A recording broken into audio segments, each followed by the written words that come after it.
సంవత్సరాల క్రితం జై భీమ్ నినాదం మొదలుపెట్టినప్పుడు కొంతమంది అసలు జై భీమ్ అంటే ఏంటి, అంబేద్కర్ ఉద్యమం అంటే ఏంటి, ఎంఆర్పీఎస్ ఉద్యమం అంటే ఏంటని మొదలుకొని ఈ రోజు ఒక మహోత్తర స్థానానికి చేరుకుంది. ఎందుకంటే ఈ రోజు ఎన్నడూ లేని విధంగా మన చెల్పూరు గ్రామంలో అంబేద్కర్ జయంతిని ఘనంగా నిర్వహించుకుంటున్నాము.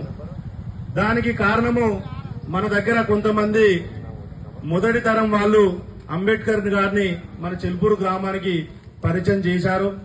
దాన్ని కొనసాగింపుగానే ఈ రోజు ఈ ఉత్సవాలు అనేవి జరుగుతున్నాయి. అలాగే నేను కోరుకునేది ఏంటంటే చెల్పూరు గ్రామంలో మేము కొంత స్థలాన్ని కూడా చూడడం జరిగింది. దానికి పరివర్తన స్థల్ అంటే మన మహనీయులు జయంతి ఇలా కాకుండా ఒక స్థలంలో ఒక 3 నుండి 5 ఎకరాల వరకు గ్రామ పెద్దల దృష్టికి తీసుకుపోవడం జరిగింది. గ్రామానికి సంబంధించి ల్యాండ్ ను కూడా చూడడం జరిగింది.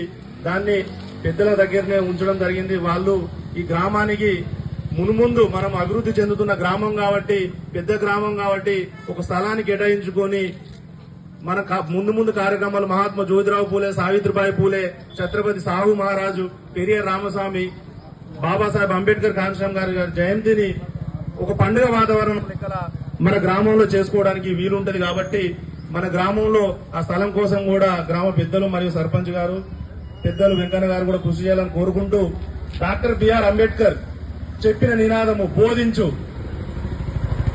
బోధన అనేది మన గ్రామంలో ఉన్న యువతకి చాలా తక్కువ అందుతుంది. మన గ్రామంలో కొన్ని సందర్భాలలో ఐడియాలజీకి సంబంధించిన క్లాసులు కూడా చెప్పడం జరిగింది. మళ్లీ కూడా కొద్ది రోజుల్లో క్లాసులు కూడా చెప్పడం జరుగుతుంది. దానికి ఎవరైనా కూడా రావచ్చు. ఇక్కడ ఎస్సీ ఎస్టీ బీసీలే కాకుండా అగ్రవర్ణాలకు కూడా బాబాసాహెబ్ అంబేద్కర్ 10% రిజర్వేషన్ ఇచ్చారు. కాబట్టి అంబేద్కర్ గారిని వాళ్ళు వాడుకున్నంతగా మన ఎస్సీ ఎస్టీలు బీసీలు ఎవరు వాడుకోవడం లేదు.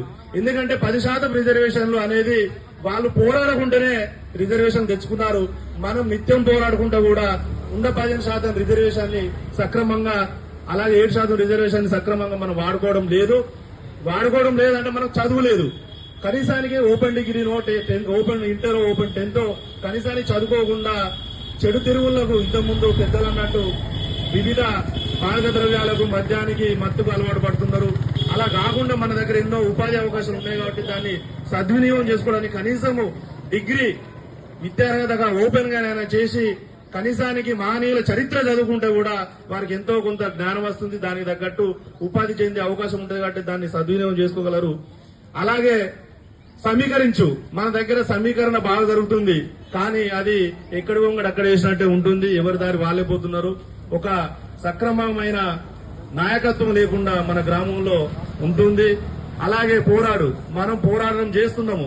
కానీ దేని మీద పోరాడుతున్నామో, ఎందుకోసం పోరాడుతున్నామో తెలియకుండా జరుగుతుంది. కాబట్టి ఇక నుండి బోధన జరిగే విధంగా ఒక ఇంటలెక్చువల్స్ 2-3 పిలిపించుకొని మన దగ్గర క్లాసులు చెప్పుకుంటే కనుక అంబేద్కర్, అలాగే కాంచనం, మహాత్మా జ్యోతిరావు పూలే గురించి మనం తెలుసుకున్న వాళ్ళం జరుగుతుంది. కాబట్టి ఇక నుండి అలా చేయడానికి గ్రామస్తులంతా ఈ రోజైతే ఎలాగైతే ఉత్సవ సమితి చేసి మహారాలి ఎలా అయితే తీస్తున్నారో దాన్ని కొనసాగింపుగా ఇంకా ముందు కార్యక్రమాలు చేయాలని చెప్పి ఉత్సవ కమిటీకి విన్నవించుకోవడం జరుగుతుంది. అలాగే గ్రామస్తులకు కూడా, గ్రామ పెద్దలకి, సర్పంచ్ గారికి మరియు వెంకన్న గారికి, వార్డు మెంబర్ల అందరికీ కోరడం జరుగుతుంది.